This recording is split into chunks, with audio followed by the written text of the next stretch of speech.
When it comes to the AFL draft, there are a couple of things that you really want to be. Now, I would argue the best thing to be in the AFL draft would be a father, son, or an academy player. You've got all the security in the world, right? Whereas, a Levi Ashcroft, a Sam Marshall, and Isaac Keiko, you've also got, I missed here, Leo Lombard from Gold Coast especially. They've probably got the security of knowing they're going on day one of the draft. We know where we're landing. Easy. However, for those that aren't fortunate enough to be in those situations, it's kind of like, well, what about me? And I would say to you, Shannon Knoll, that what you want to be is either the first, the only, or the best.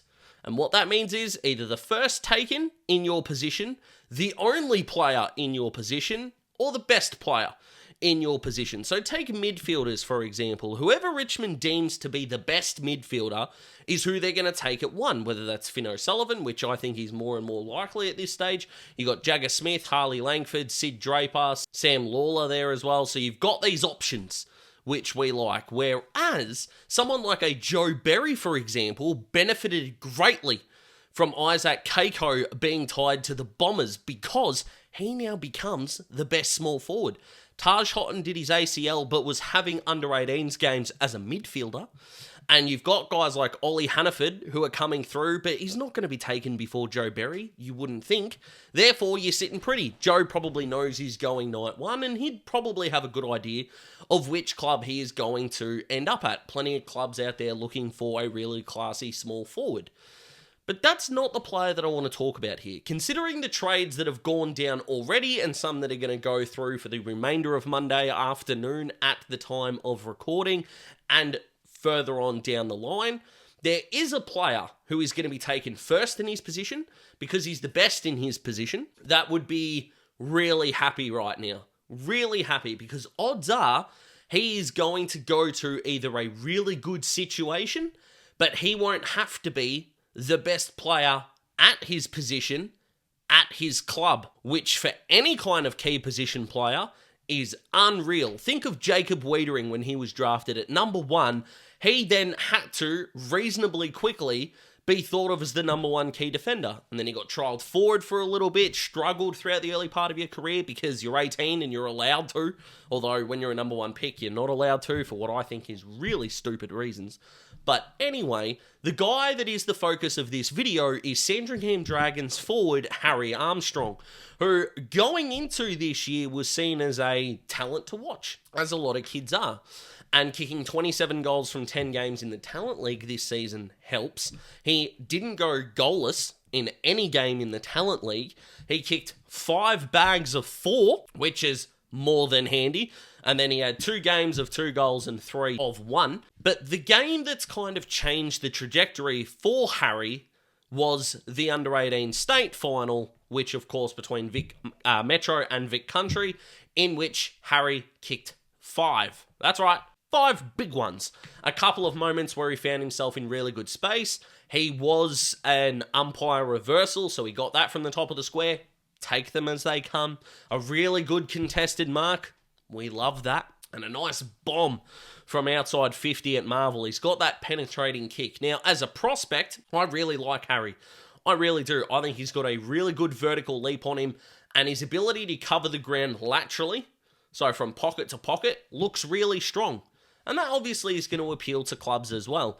If there is one piece of advice that a guy on his couch that never played senior footy could give Harry, which I know the opinion on players improving their game is not what my channel's for, but as someone that grew up watching Jared Roughhead for 18 months, 2 years of his career, be one of the most beautifully technical set shot goal kickers, only to lean back at the point of contact and watch the ball go left, I just worry a touch with Harry's goal kicking technique that when the ball leaves his boot, there are times where he garners no momentum.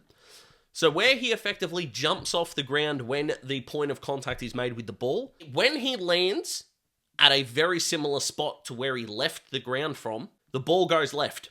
And there was a set shot in the Under-18s game, especially in watching that back, where it did just sneak in for a goal, but it's one of those cases of 5 metres further out, that hits the post or goes left, which didn't have a massive impact on the game, and he was clutch enough to put Metro in front late, so I've got no qualms there. But the differences in watching his bomb from 52, 53 out, in which after the point of contact, he had enough momentum where he effectively walked to the man on the mark, and the ball went like a tracer bullet.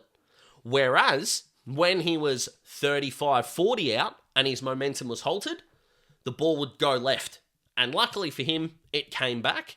But hopefully, at the new club that he's at, get the momentum up. Whether you're 15 out, 35 out, or 55 out, because Harry is so technically good, like his hand placement, more than solid. His ball drop looks really good. Garner up a little bit more momentum, and this guy could genuinely be one of the best set shot kickers in the comp. I genuinely believe that, because the crooked arm, the straightening of his arms, and the ball drop just look magnificent. So that's kind of my rant over about perfecting Harry, I suppose. But where he's going to go in the draft. Now, we know it's not top 6. And what I mean by that is that's assuming Leo Lombard gets an early bid, right? But we can probably assume rightly that the top 5 in any order is going to contain Finn O'Sullivan, Levi Ashcroft, Jagger Smith, Harley Langford, and Sid Draper. There's your 5, right? And if you add Leo into that mix at some point to Gold Coast, that's 6. You've got Keiko, 7, as in, will probably go before Harry. Maybe. Who knows, right? Essendon did trade pick 9 because they're worried about a Keiko bid, so it's not as stupid as you may think it is. But what's really interesting is the back end of that top 10. There are 3 destinations that Harry could end up at, and that's Richmond, Melbourne, and St Kilda. And what all 3 of those clubs have got in common is that all 3 of them have got a tall forward there that played consistent enough footy either last year or is experienced enough that Harry is not going to need to be a number 1 tall forward. You think of Jared Roughhead when he arrived at Hawthorn alongside Bud. Hawthorn still had Mark Williams there. Whatever you thought about Mark Williams, he wasn't a true key position forward, which would be a really dumb take to have, but he was too short.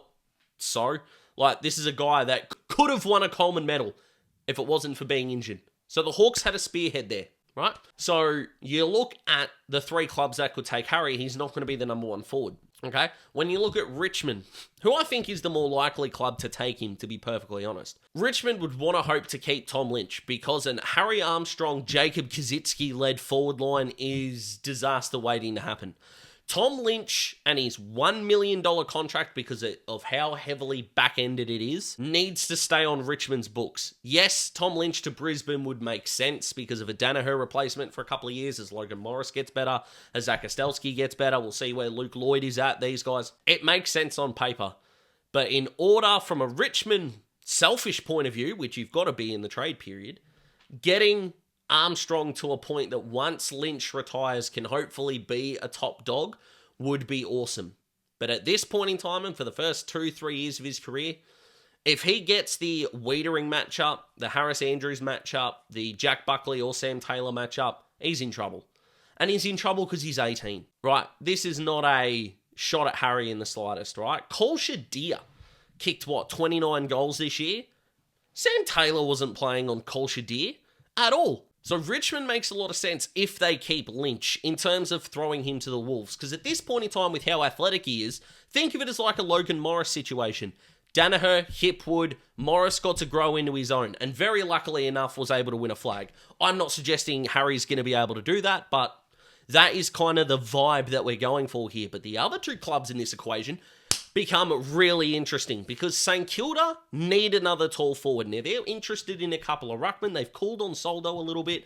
They've asked about Ned Moyle. They've asked about Ned Reeves. And if they get none of them, they'll become like Lincoln Park because in the Ned, it doesn't even matter. That is the stupidest joke I've ever said on camera. It's also my favourite, so use that however you want to, but I like it. Anywho, if the Saints don't land another ruckman and you've still got Rowan Marshall there, we don't know what's happening with Tim Membry yet, but even if Membry stays, the idea of having Harry Armstrong at St Kilda is a really good one. And if they keep their back-to-back picks, you're still going to get your superstar mid or the next mid in line. Murphy Reed, who I know's got the injury, but he will be in contention. Xavier Lindsay could be one that's in contention. Do they go a bit rogue and take a Toby Travalier?